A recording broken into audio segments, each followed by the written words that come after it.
So today I'm joined by Tom Goret, who is head of our solution architecture, and he's going to share some real life customer case studies and also talk about how to take deep learning and apply it in real life to the entire enterprise, right? So that's the whole idea here. And look at the network detection and response. And just as a quick recap, I'll take a minute here. It complements your firewall, complements your EDR, and complements your SIEM. It doesn't replace them. And this is a new category that Gartner has started really talking about, and thinks that this is going to grow as big as the EDR or the endpoint detection and response category has become. It's based upon machine learning analytics, and that's where Blue Hexagon really does well. We are a deep learning company first, and bringing all of that technology to cybersecurity and detecting threats in the network, both at the edge and inside. So we complement firewall, we complement SIEM and EDR, and again, it's not a signature-based detection technology. It's actually complementing signature-based technology, which are missing some of the current threats, and especially zero-day and emerging threats. NDR also, as I said, can be applied to north-south and east-west inspection in real time. And it's not a log analysis or UABA, so it's not neither of those two, right? And what we bring to the table really is this AI technology with next-generation controls against network threats and lateral movement. So we help you stop, customers stop zero-day threats at incursion, but also help them stop these threats in case there is already active adversaries or active malware inside the network or the cloud. And that's what I was referring to when I was saying east-west. So stopping lateral movements, the CTIL or command and control kind of an infection that may already be present in your network, or any kind of a data exfiltration. Okay? The ultimate objective here is to help security operations and security analysts, teams, to do faster triage and respond faster and do it with automation, eventually driving down the time that they take to respond to some of the incidents, but also reduce the overall security operations cost. With that, I want to hand over to Tom, who's going to talk about how to take deep learning into the enterprise and deploy it at scale, and also share some of the customer case studies. So Tom, over to you. Thank you. So we wanted to start this with kind of showing the different ways where Blue Hexagon can be deployed on infrastructures. So as you can see in this slide, anywhere from a traditional data center to a public cloud, and even journaling off of Microsoft Office 365. So there's really two parts to the Blue Hexagon solution. There is the monitoring and management, which is a cloud-based solution. So you would just simply point your browser to the Blue Hexagon website and log in, and you'd be placed into your tenant. If you're having a typical traditional data center, you would have an appliance, and that appliance would have an inspection port or a monitor port, and then also a management port. And on the inspection port, you would be sending traffic that you want monitored from your infrastructure. And as Gautraj said, that can be north-south traffic heading from inside out to the internet, or even internal east-west traffic for internal inspection, looking for threats that are happening internal, as well as protecting you from threats coming from outside. So what actually happens here is Blue Hexagon will take the copy of that traffic and inspect it and look for threats. Once that's done, an alert will be sent up to the management console through the management port, and then you can view that there on the dashboard. We also do, specifically in the data center, communication to other devices that happen to be already deployed inline, and that can be an EDR, which is an endpoint. Common EDRs are CrowdStrike, Microsoft ATP, Carbon Black, etc. So most of them take API controls, which would be Blue Hexagon notifying them that there is a threat that has happened, and have them be configured to block on the endpoint itself. And we also do that at a network level, because a lot of the existing networking devices will take an API or just a notification that there is a threat and update their policies. So because of the technology that Blue Hexagon uses, we're generally able to catch things that other devices are currently missing, and we can actually update them and let them start blocking things that Blue Hexagon catches. So that really is for the data center, but really the same concept works whether it's deployed in AWS, GCP, or Azure. Each one of these infrastructures has a little bit different way of actually getting the traffic to us. An example here would be AWS with VPC traffic mirroring, which is a way to actually mirror traffic off of every instance interface and send that to a target, and that target would be Blue Hexagon. So once that's done, we can send information into the infrastructure. This is in AWS, this is done through SNS, and then can kick off a Lambda script to actually terminate that infected instance. So you would get instant cleaning up, if you will, of something that is done, and that's the respond part there on the bottom. So I've actually done this in some customer demos where it's a simple SSH into the instance and curling down a malware to test this. And literally as soon as the curl is finished, that instance is, your SSH session is gone, right? And it's simply because the instance was shut down. So it happens very fastly, and this is due to the technology that Blue Hexagon uses, where we can actually detect malicious traffic in milliseconds. So GCP also has a way to copy traffic and can do the same sort of thing, as well as Azure. Azure, currently you need some kind of a packet broker to mirror the traffic, but I hear that they will soon be having some way to natively mirror traffic as well. And in the case of Office 365, you would just simply configure journaling on your Office 365 server and have it send a copy of the email attachments to Blue Hexagon, and then quarantining can happen right on the Office 365 server with any emails that maybe have malware as an attachment, if you will. So all of these different, no matter where you have Blue Hexagon deployed, you still get a single pane of glass on your Blue Hexagon dashboard to see how many threats and what's happening on your network. Okay, next slide. So we generally deploy Blue Hexagon to a POV customer behind their existing controls. So if this is in a data center, and this is an example with one of our healthcare dental services customers, where they have existing controls. They had everything from an IDS solution, a next-gen firewall solution, as well as endpoint solutions. And we just simply deployed a Blue Hexagon appliance inside their internal network. And then we, from a victim PC or a test PC, we simply just download some latest malware. So you can think of this as a penetration test, right? Because we're trying to determine that everything is set up correctly on the Blue Hexagon deployment for the trial, as well as give the customer an idea of what's actually able to penetrate their existing security solution. In this case, there were 225 brand new malware that we just simply got off of VirusTotal. These were not Blue Hexagon manufactured malware. It was just the latest that day's malware.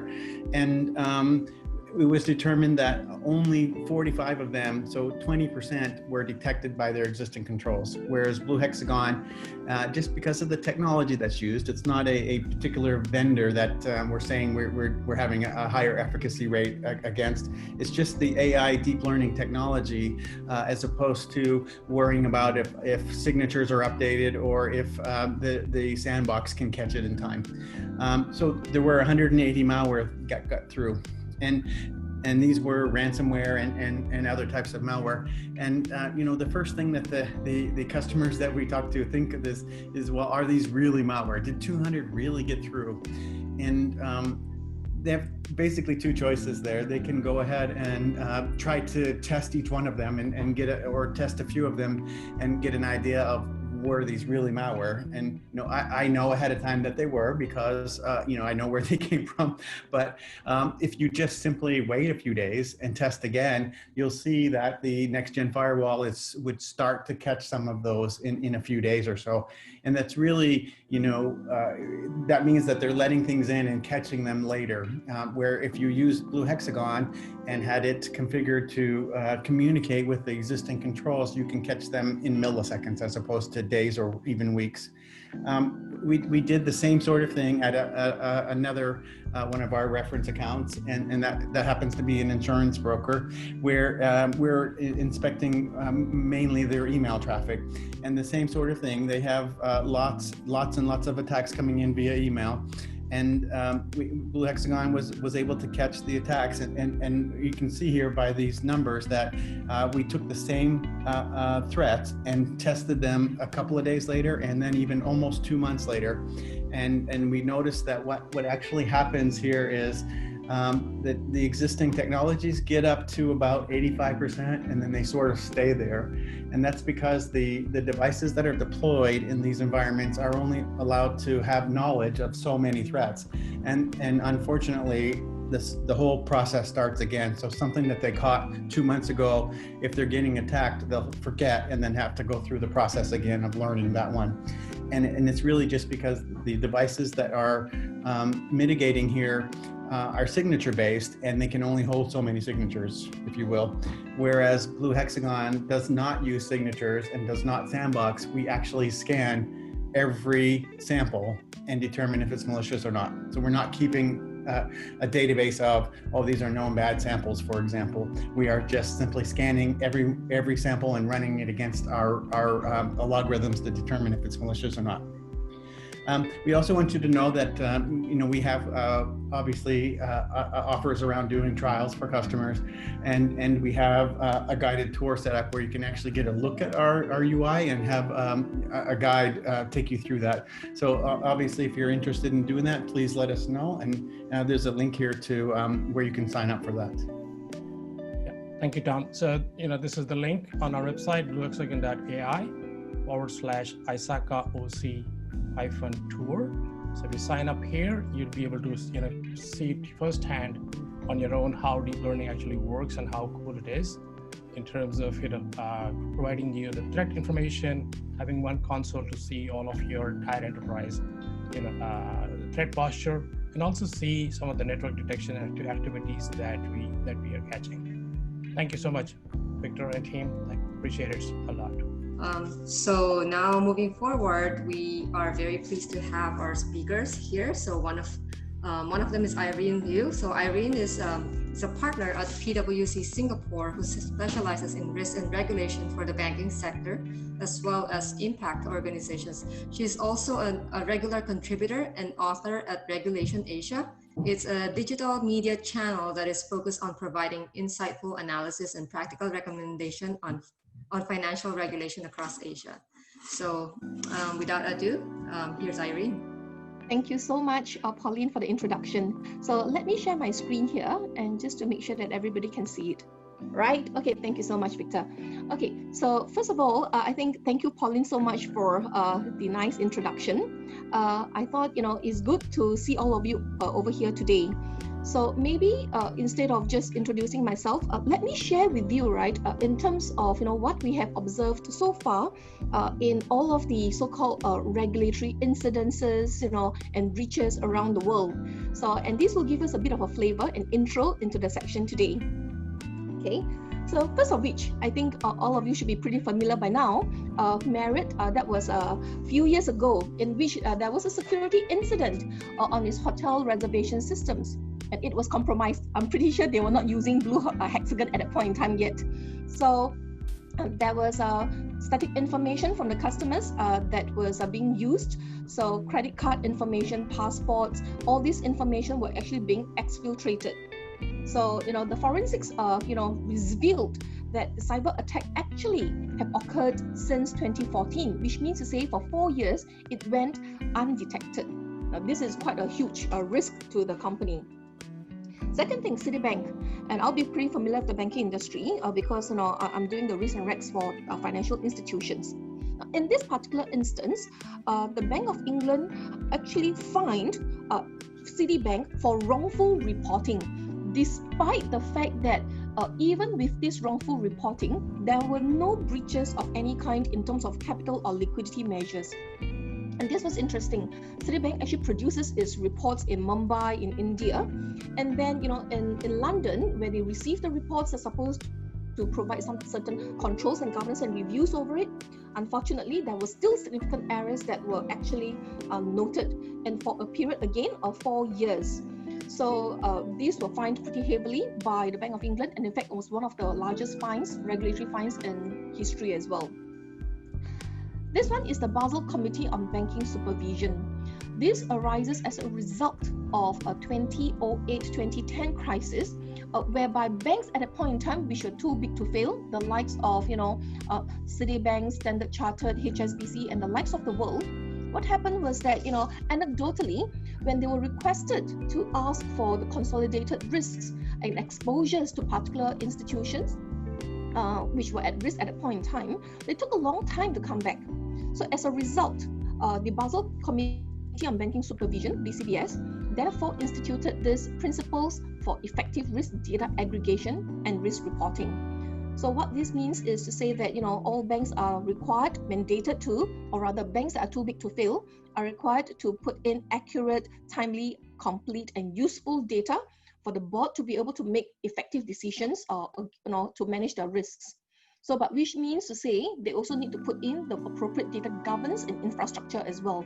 So this has become a necessity for all named banks that are too big to fail, or we call them systematically important banks. Next one, closer to my side of the world, CBRRC is the regulator for China over all financial institutions. So in fact, CBRRC actually instituted in 2018 the data governance and analytics guidelines. So these guidelines were pretty comprehensive and also pretty prescriptive, if I may say. So this is not just for banks that are too big to fail, but across all banks, financial insurers, asset and wealth managers, and so on.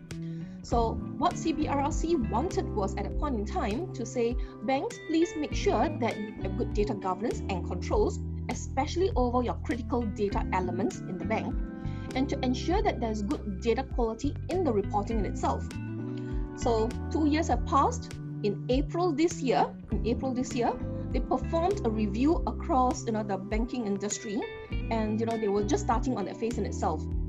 Very unfortunately, 8 banks were called out over the poor quality of the reported data. And these banks are not the small, medium-sized banks. These are the likes of your Bank of China, ICBC Bank, CITIC Bank, China Construction Bank, and so on. So these are pretty large banks, and some of these are also government banks, as you hear. So what were they fined for? They were fined for wrongful reporting again, on transactions, assets under management, or even for loans write-off as well. So officers that were responsible for this poor data were named and shamed, meaning to say their names were published. And in fact, for some where the offenses were not as serious, they were barred from taking up senior leadership positions within those banks, number one. And for those instances whereby the officers were in the know and found to condone the wrongful reporting, they were barred from a banking career from then on. So this was actually one of the most serious, what I call perhaps institutions of fines and also penalties over specific individuals. The last but not least is, of course, the AML concerns. And we know, right, within the banking industry, there's a lot of collection of data for onboarding purposes and as well as for ongoing monitoring. Now, this is to ensure that, what flows through the banking industry does not go through to terrorist financing. Now, this requires a lot of data to be managed. However, as you can see here, there is not sufficient data, and not just that, there's also not sufficient quality and consistency in the data as well. So, and this is where I thought, it will be good to share with you on what are the common patterns arising from all of these stories that I shared with Merit, Citibank, BCBS 239, CBRRC, and AML concerns, right? What is the common pattern that we see over here? And so on this page here, you see, right? Okay, so you might be asking me, okay, good, you're sharing with me all the stories. So what is it? So first of all, you need to understand, if you want to protect the data, you want to comply with the regulations, what do we need to protect in the first instance, right? What data needs to be protected, what needs to be secured. Number two is also, where then is that data maintained? Now that we have identified those, where's the data maintained? And who should be granted access to it? Yes. How then can the data be used? So who should be using those data for what, authorized purpose should it be? And lastly, no data is maintained forever, right? So then what is the period of time in which the data should be retained? So this puts, these are the key questions that normally comes across our various clients when they ask us these questions, either in one way or another. So therefore, what the magic pill that we have, right, for y'all is really on data governance, and hence the reason why I'm here. So I would like to take this the next probably 1 to 2 minutes to just share with you the key components of data governance, okay, data management. So, and I'll use a little bit of an analogy to help you to illustrate, what the key components. So if I were to, bake a cake, okay, and I would like to have a good cake come. So what are the things that I need to think of to ensure that I have a good cake? So first of all, I need to have, good eggs, good flour, right? And I need to make sure that these good eggs, good flour, they are not rotten, right? So I need to have good data governance and data quality. And in fact, I need to know the proportion in which I need to have them in as well. So number one, first component of good data management governance is really good data quality. The second one is assuming now I do not know how to bake a cake. So I would need to know what is the proportion to mix around with these ingredients. I would need to know what instructions there are for me to be able to follow. So I need this so-called recipe. And in business terms, this recipe will mean standard business rules and standards. After having the recipe, now I need to make sure that the baker myself should follow all the rules and standards. And this is where there needs to be governance and controls over it. Now, I can't add more eggs or more flour or more sugar, at my discretion. I need to follow the recipe if I want to ensure that the cake that comes out of it is of good shape, right? So governance and process controls, again in business terms.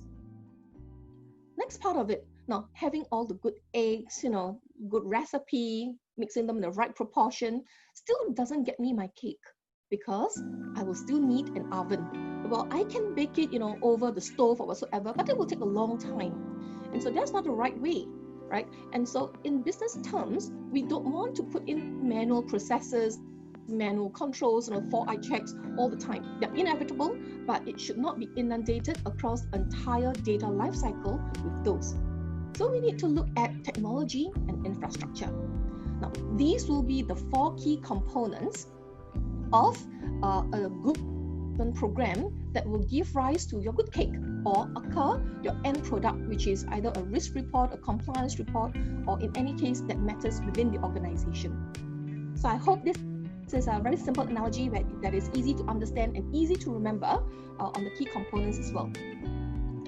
So I would like to also put in, right, so what are the key questions on so-called how do we address some of these key so-called components, and how does it apply to your questions on compliance and security?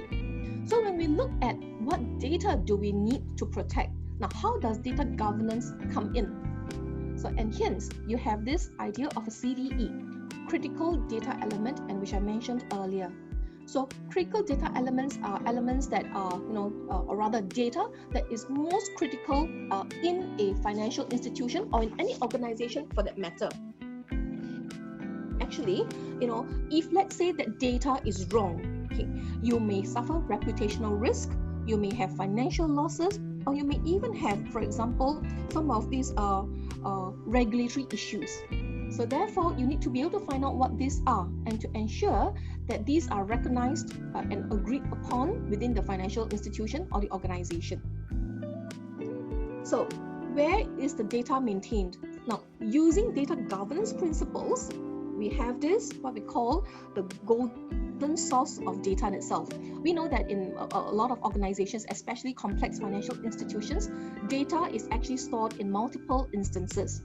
However, this actually causes a disparity in terms of the data put across various instances, which means to say we need to recognize which of this data is the most updated information, and therefore where should the remediation occur if there are data quality issues, and that should become your single source of truth downstream henceforth. So recognizing a golden source of information. Now, the third place where we are talking about who should be granted access to the data. So when we're looking at it from a data governance perspective, now you want to look at who are the data owners. So meaning to say who generated the data, who confirms the definition of the data, and therefore the users of the data as well. So they will be the ones telling us in terms of the data ownership. Okay, they're the ones informing us of the data ownership. Okay. How should the data be used? Now, and this is where we're recommending on the data dictionary. So data dictionary, as the name sounds, it just doesn't just tell us about the definition of the data in itself, okay, that allows you to have a consistent definition within the company. Additionally, within a data dictionary template, it also requires you to also document who are the users of the data and where they're sourcing it from, and what are documented users, as in USES, right? The user of the data, which is a person, and the users of the data, which is the purpose in which it's used for. So these are also documented within the data dictionary. And these will actually provide the clarity in which you need to ensure that the data is used for its authorized purposes. When, for how long should this data be maintained? Now, we can have a few looks at it. So in the first instance, of course, looking at regulatory guidelines. If, for example, this is to be maintained for 5 years per your country's regulations, then be it. Now, however, there are some instances where this actually pertains to personal information, and so personal information is a little bit more subjective because it depends on the amount of, or rather, on the personal consent that is provided by the customer to the financial institution and of use. So in this particular instance, for how long the data should be retained for, it depends on the purpose, and it also depends on the amount of consent that is been given by the customers. Lastly, I thought also it relevant to share with you, right? So what are some of the challenges and resolutions for each of these areas? So with every challenge, I'm going to give you a bit of an idea in terms of how this is actually resolved in some of these financial institutions. So for example, in terms of identifying CDEs, and me and my team, we had some tremendous challenges, when we were looking through some of these banks which are actually starting from scratch. So it's a very tedious and subjective so-called process of identifying what is critical, especially when we talk about what data is critical to a person in human resource would be different to a person who is in a banking, who is in a risk, for example, to a person who is in market. So because of the subjectivity, therefore, and you see it in green color over here, the proposed solution that we have is actually producing a framework on defining what is critical to the financial institution. It could be, for example, and I mentioned it earlier, any data that results in a financial loss, reputational risk, or that allows or that contravenes the local regulatory requirements. So all of these are frameworks that are used, and we have a set criteria for this framework as well. Now, the other way in which there's a quick way is there would be some common industry standard critical data elements that we can use as a starting basis. And I use the word as a starting basis because each institution, each organization is different. You have different products, and therefore you have also different risks inherent to organization as well. Therefore, what is important over here is to ensure that this is customized to your own institution. As a result, starting or using in the industry CDEs would be a good base. You'll get probably about 70-80% there. Next challenge that we have on golden source of information is what we see as a lot of duplicates in terms of storage of information. So, and this is one good example is in terms of customer information. Someone looking at, for example, risk and also looking at deposits, loans. All of them have, the same Irene Liu, right, across all of the databases. But if, let's say, the information is conflicting because this person has shifted house, shifted addresses, for example, or shifted even their citizenship during the course of the year, so what happens, right? So which is the most updated? And this is where identifying the golden source of information tends to be a little bit of an issue within the financial institution as well. Sometimes it's even a political issue. Then is because, for every source of information, there will be a number of downstream systems that are feeding off this so-called database as well. So as a result, if we were to look at it from from our lenses, the easiest way is also the most logical and also least subjective method, which is to look at all the storages, right, all the databases, to look at which is the most accurate, which has the most up-to-date source of information, and that should be designated as your single source of truth. Now, once you designate that as that database or data warehouse as a single source of truth, what then happens is that the remediation therefore occurs within the database in itself. If you're looking at controls, you'll be looking at controls pertaining to that source of the data. If you're looking at monitoring ongoing data quality, you'll be also measuring the data quality of that database as well. Okay, and so this will become your golden source of information.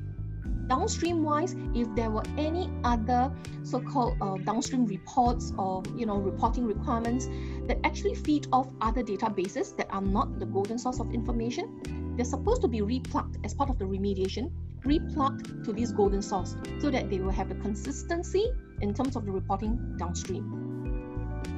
Next one is in terms of the data ownership.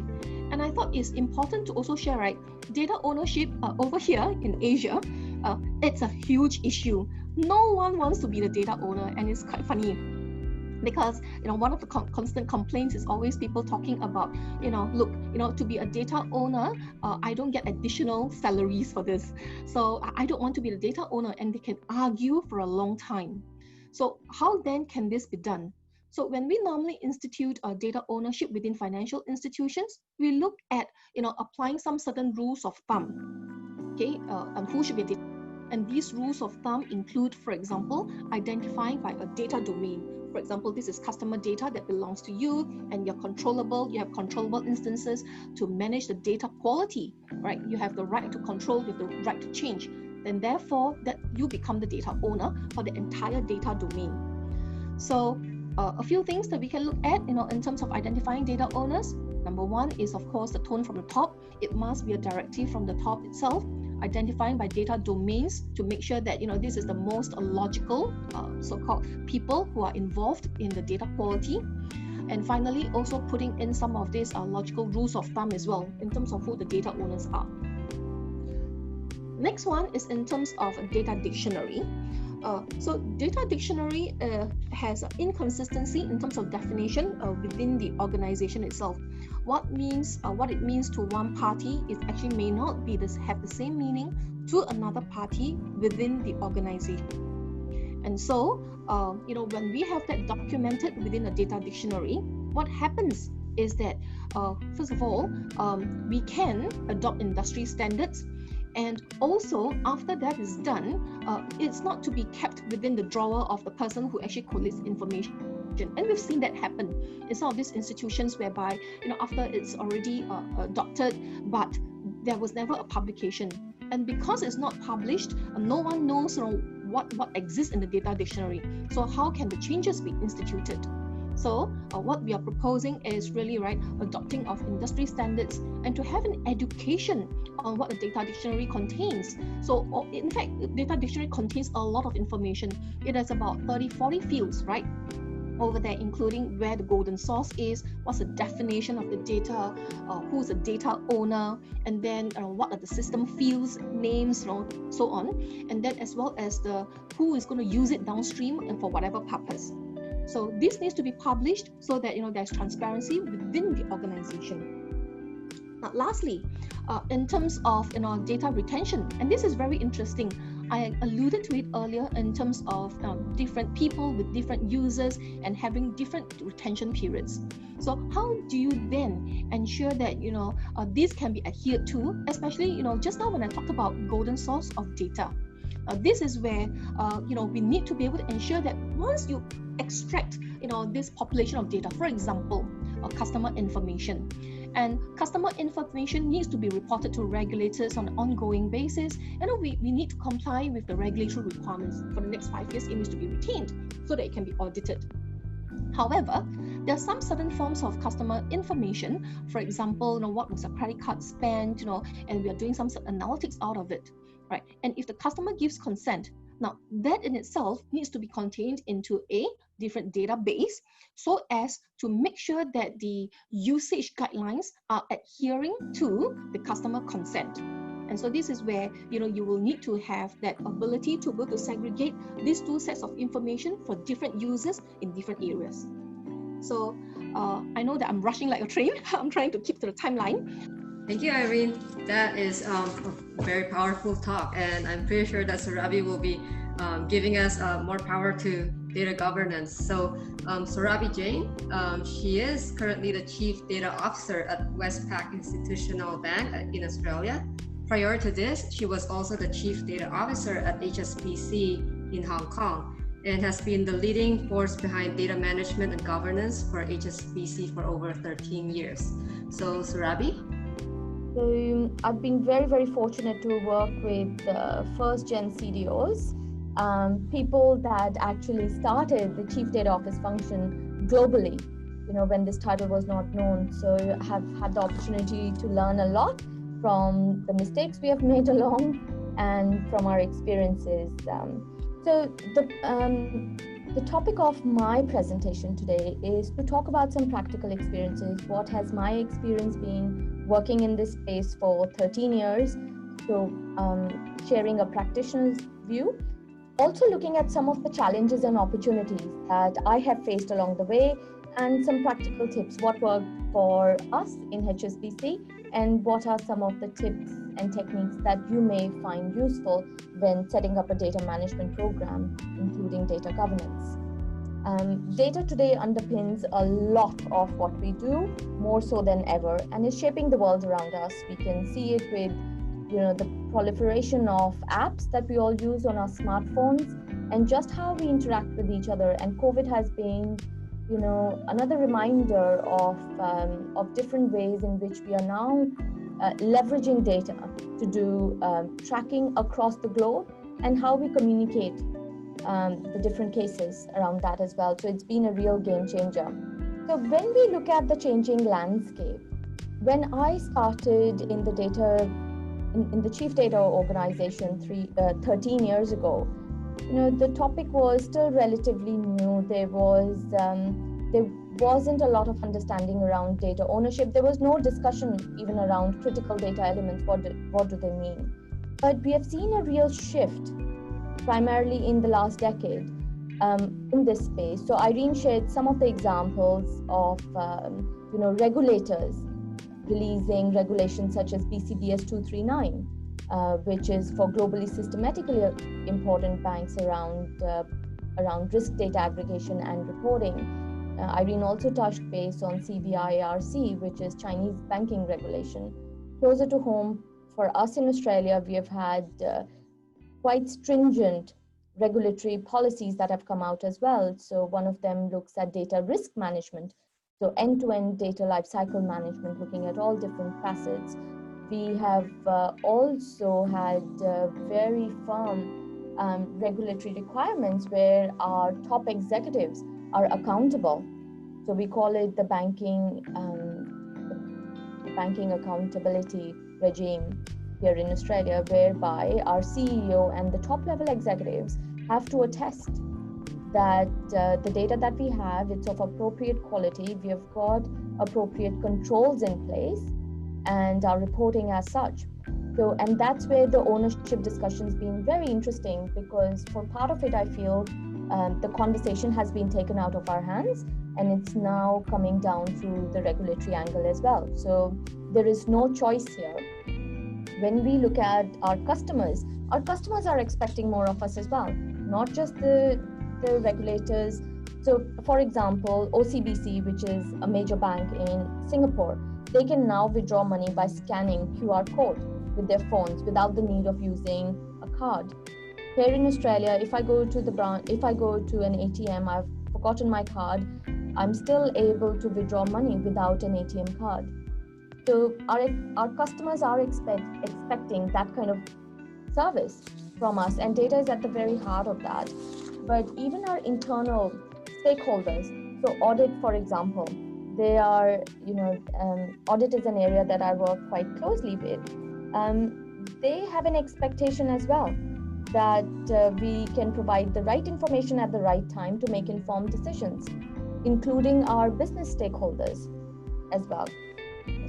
So the data landscape is changing. So where do we start? I've been fortunate enough, as I said, when I started in my function, I had the support of first gen CDOs, and I was a new CDO at the time, a new data governance manager. So where do you start? And even coming into a massive organization such as Westpac, my function is brand new. It got created 2 months ago. So, when we start looking at the landscape with all the challenges that we have, it can be quite overwhelming. So one of the techniques that I have applied in the past, practically, that's given us good results has been the equation that you see on the screen. Now, starting at what does this actually mean? So we start at the very beginning to understand what is the impetus for change. And the equation that you see on the screen is the change equation. So step 0 is to understand the mandate or the impetus for transformation, if there is one. We touched base a little bit about BAL Committee for Banking Supervision, Risk Data Aggregation and Reporting, BCBS 239, which is quite pertinent for globally systematically important banks. But also the local so there could be other local regulations that are coming through as well, and I touched base on some of those. The privacy laws, now that's a good one as well. We are seeing a shift there with the introduction of GDPR and the Californian privacy laws that have come in. So that could be an impetus for change. There's got to be a business problem to solve. And looking at what is the vision, what actually needs to be achieved. So change happens when people are dissatisfied with the status quo. There is a vision of what this change could achieve. So if there's a regulatory requirement, what is the vision? What is the change that we are aiming for? And the first steps towards that change, that is understood. So where do we start from? As I said, still very much across the industry, I meet so many different people. And this is one of the questions that often comes up, that where do we start? What are the first steps? So the combination of the product of all of these needs to be greater than resistance. Because if that is low or zero, then the chances of overcoming resistance is very low. And to ensure a successful change, it is imperative to use influence and strategic thinking in order to create a need, a vision of what is possible, and identifying early steps. Also, in my experience, I find that knowing the key influences and understanding what is it that they're really dissatisfied with, that's very important, because it's not something that can be driven from the bottom up. It has to be a top-down approach, and we've got to have multiple sponsors, not just one sponsor, multiple strong sponsors that truly believe in the value that the data holds and are willing to push through at different points in time. So these are the broad themes that can be applied to any business. Now, what does this mean in practice? If we were to talk about a practical example, right? If we talk about a telecommunications firm, an interesting area to explore would be what is causing all of the rejects. Some of the other examples of data problems could be, customer experience. So there's no single customer ID.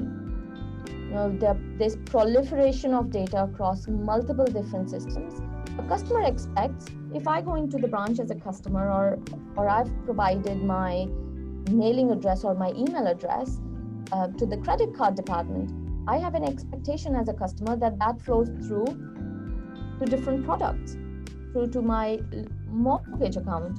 I don't want to be having the same conversation with banking staff providing my address multiple times.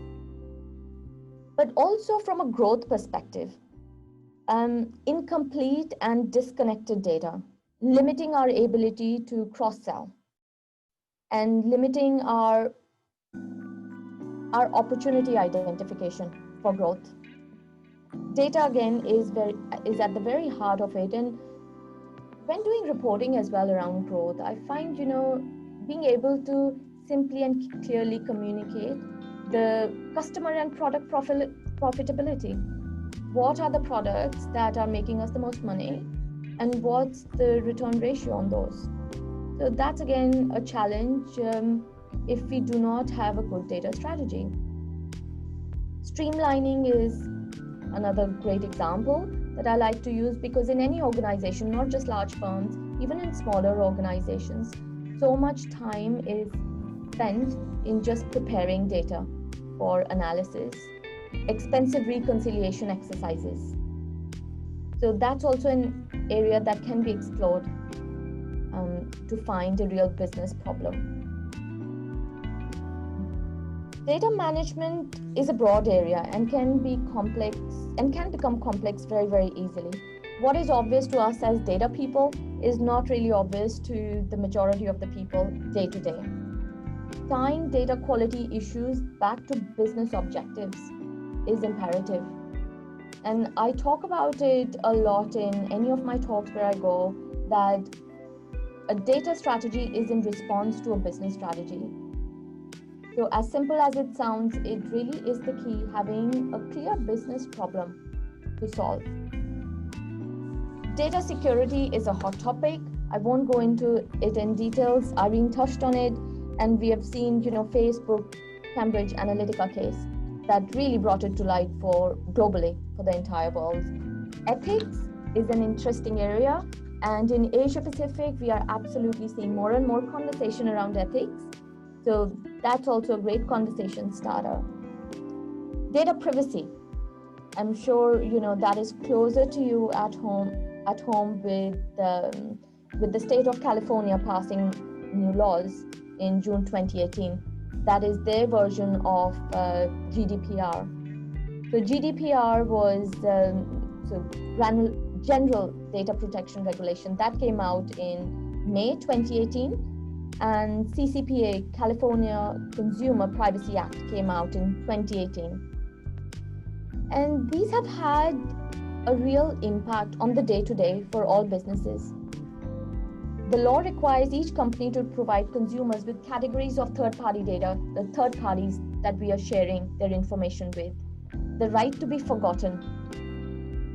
That's an interesting one. We have had people come into the branches as well, asking, for information on who are our offshore service providers, so third-party technology firms that we may be using or vendors that may be providing services to us. But customers have come in, especially in Hong Kong when I was there, asking, who has got access to their information. And the key there was, with all of the political changes that was happening at the time between Hong Kong and China, there was a certain level of nervousness amongst people. So that's the level of service our customers are expecting from us, and we have got to be able to respond. We have a duty to respond to that, and the regulators are leaving us with no choice either. So my suggestion there would be to pick up any of those problems. There are so many challenges and so many opportunities, but picking one of them and making that the base. Another technique that I have used multiple times in the past as a great conversation starter is to do a data maturity assessment. It provides an independent view based on rigor and a formal approach. So it would be good to understand if the participants here are familiar with the data maturity assessment methodology. Maybe this is something, Victor, we can take after the call, after my presentation. I'd be keen to understand how many people are familiar with that. The data maturity assessment, in my view, it determines current capabilities, and it provides a very clear view of what is the target state that we want to achieve and what are the steps we need to take in order to get there. Not everybody is going to be level 5, and actually even working for large global banks, I've not seen that in the industry across the board, across any large firm. So what does good look like? That's what this helps us define, and the steps that we need to take in order to get there. Also, going with an industry standard maturity assessment, it provides an industry view as well. So in the banking industry, in Australia alone, over 400 firms participated in an industry-wide data maturity assessment last year. Having a benchmark like that, so we do an internal assessment that gives us a view of what our current capabilities in any firm looks like, and then benchmarking it against an industry average. That's a great conversation starter. It gets, the executives interested, and everybody likes a bit of competition. So I find this to be a useful technique, and there are multiple resources out there. The Enterprise Data Management Council, it's a not-for-profit organization that has got over 220 financial services organizations as their members. Both Irene and I are fortunate to serve on their board as well. They've got a number of free resources that are available, and a lot of your companies may already be members, making you eligible for all of those free resources. So I would absolutely encourage looking at the EDM Council website. The Data Management Book of Knowledge is a fantastic resource. It's one of its kind. It's a book. And when I started in this field many years ago, that's when we had the first version of this book. It actually talks about, what are the different areas of data management, what are the practical things that need to be done, and provides fantastic templates. And they've just released in the last couple of years a latest version of this book as well. So that's definitely worth looking at. And the Enterprise Data Management Council also does independent assessments, such as the Data Management Capability Assessment Model. Again, there is a report that's available out there, a sample report on their website that you may be able to get your hands on, that clearly lays out all the different capabilities and what is the measurement criteria for those. So you can have some free resources to start with. The assessment outcomes, as I said, that gives us the current state, the target state that we need to aspire to. So it could be level 3, for example, and clear next steps for that. It's a good way to articulate the current problem, the vision, and what actually needs to be done to senior executives to get their sponsorship and support. Following from that, at this stage, we would have identified a number of problem areas. We talked about some of the opportunities, like either in customer experience, growth, streamlining, data security, data privacy. So, really honing in on one of them to say what can be achieved in a short, sharp, targeted effort, say 90 days. In most of the firms, nothing really moves in 90 days. So that's a technique I still use today, coming in saying, okay, what can we do in 90 days? Because that makes funding much more palatable, and people's interests are piqued. Everyone wants to be a part of it and see, okay, what can be done in 90 days? But really having a short, sharp, targeted approach, focusing on one data quality problem and progressing through that. I find that served me really well. Structuring the program for success. When we look at any program, project, doesn't matter how big, small it is, how do we set it up for success? There are 3 key pillars that I'm sure everybody would have heard of multiple times: people, process, and technology.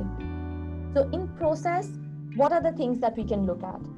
So establishing a good governance structure to provide transparency and oversight, either using existing forums or establishing a new one. But the point there really is to ensure that there is visibility and transparency up at the very top. Understanding the key business processes and the critical data elements that Irene touched base on. Establishing a data quality and issues management framework. Establishing processes for reporting data quality issues to management. I think step number one is, just creating transparency around some of these, because senior management may not be aware of this, that there are all of these problems that operational teams have identified. How do we bundle it up and provide a transparent view? Technology is a key enabler that can support the change to a more transparent, collaborative, and sustainable way of working.